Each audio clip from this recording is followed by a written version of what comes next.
Other than just June's birthday coming up, they also had to plan a trip into Maryland to visit the set of the headline news experience, which would be broadcast on the most popular time slot for cable upstart OWN, a subsidiary of Oracle. The host, a bald, red-faced ex-pro wrestler turned reality TV star, had been popular of Oracle Tube, and now he had become a popular cable news anchor.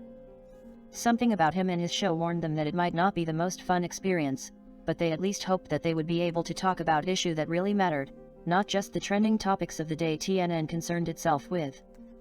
Rache and June sit nervously in the bright lights of the Oracle World News studio.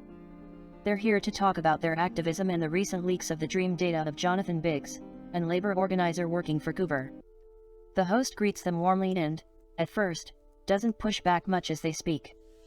Jonathan Biggs just wanted to organize his local Goober factory, which is well within his rights as an American, and all of a sudden, from out of nowhere, no one knows how this happened, who hacked it or how it was leaked or how their servers were even breached, Rache explains.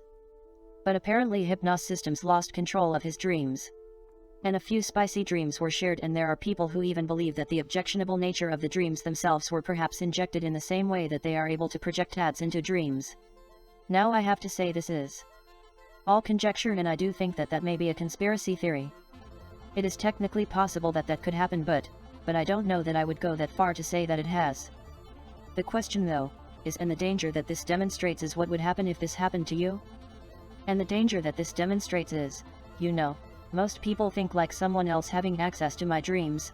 I mean, it's a company, What could possibly go wrong? June nods in agreement and adds, we hope Lena Khan and the National Labor Relations Board looks into it. We also want to mention the unfounded threats of lawsuits from our local ISP. We can't talk about it in detail, but it's a reminder that these companies have too much power and need to be held accountable. The host listens patiently, but quickly turns the conversation to something less boring to all the people out there and brings up the ongoing Colonial Pipeline ransomware hack. I wish they'd just use all that oil money to pay the hackers so I can buy gas already, he jokes, causing Rache and June to cringe. The show moves on, as the host plays a video on the screen behind June and Rache, showing a woman frantically filling large Ziploc bags with gasoline as people begin to hoard gas due to the pipeline attack. The host turns to June and Rache and asks for their thoughts on the situation. June and Rache exchange a glance before Rache speaks up. Well, this oil pipeline ransomware attack is a good representation of why data and systems security is so important.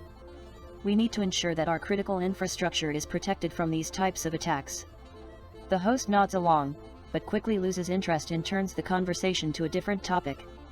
All right, enough about that. Let's talk about something more interesting. How about this? Lubbock, Texas declares itself a sanctuary city for the unborn. What do you ladies have to say about that? June and Rache look at each other again, this time with a hint of frustration on their faces. We believe in the right to choose, regardless of what someone's personal beliefs may be, June says firmly. Access to safe and legal abortion is a fundamental right for all women, Rache adds, regardless of their sexual orientation. The host chuckles, yeah, but you're both gay, right? So, it's not like you're gonna need abortions or anything. Rache's expression turns serious. Just because we're gay doesn't mean we don't have to care about reproductive rights. And men fetishizing us doesn't give them the right to rape us, but it still happens. So, yes, even lesbians care about a woman's right to choose.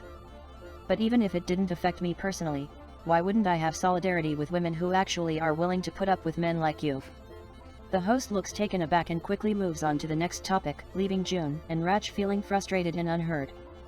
They exchange a glance and shake their heads, knowing that this was just another example of the type of ignorance and discrimination they face on a regular basis, but now it was live on cable news thanks to Oracle.